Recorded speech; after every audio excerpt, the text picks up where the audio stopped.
Hello, slow fashion lovers. Let's talk knitting, specifically colorwork knitting. It's one of my favorite ways to knit. I'm not much of a cabler. I really enjoy colorwork. I think the reason is because I enjoy the colors unfolding in my hands as I work. So I have a question for you. Have you used this book for inspiration? Alice Starmore's Charts for Color Knitting? I'm really curious. I picked this up because I like colorwork so much.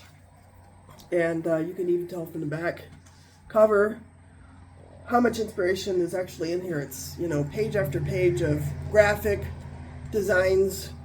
And I mined this book pretty energetically when I was putting together this sweater. So I'll just kind of unfold this for you.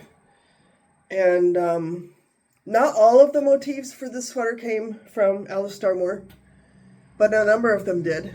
And it was really fun to make. I sort of made it up as I went along. I tend to make bottom-up sweaters, yoke sweaters. To be honest, I haven't even tried raglan construction. I haven't even tried piece construction. I plan to. By the way, the yarn that I use for this is from Feederbrook Farms. It's a variegated DK. I want to say it's a 2-ply yarn, and it's just butter soft. I love working with Feederbrook Farms yarn. Let me just give you an idea of the sleeves here. See, I have even more motifs that I incorporated. Just, having fun. As I put this thing together, I was like, okay, I have, let's say, 50 stitches, just kind of a guess.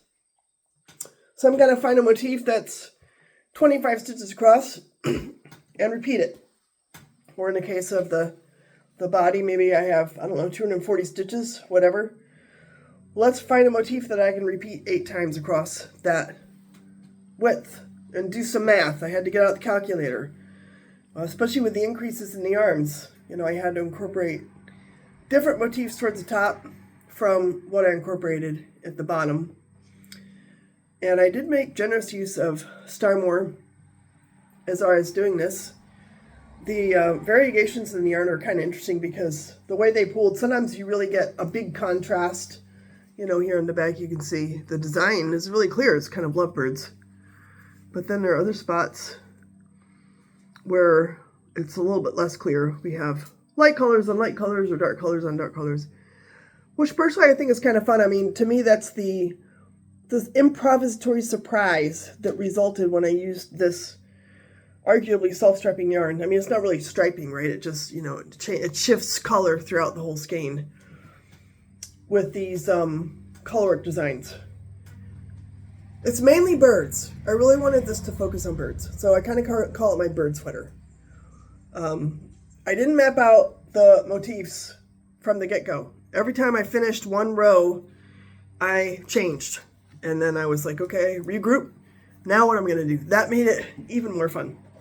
Here's another book that I've consulted. Later I'll show you another similar sweater project that I worked on that was, again, kind of improvising with colorwork using these books for inspiration. 200 Pharaoh motifs. This is from Interweave Press by Mary Jane Mucklestone. And another one that I have used, 150 Scandinavian motifs. And this also is by Mary Jane Mucklestone. So I can only recommend, we all want to have fun knitting, right? Take a risk. Get a little bit fantastic with your attempts. I might try to do something similar to this down the road. It was so much fun.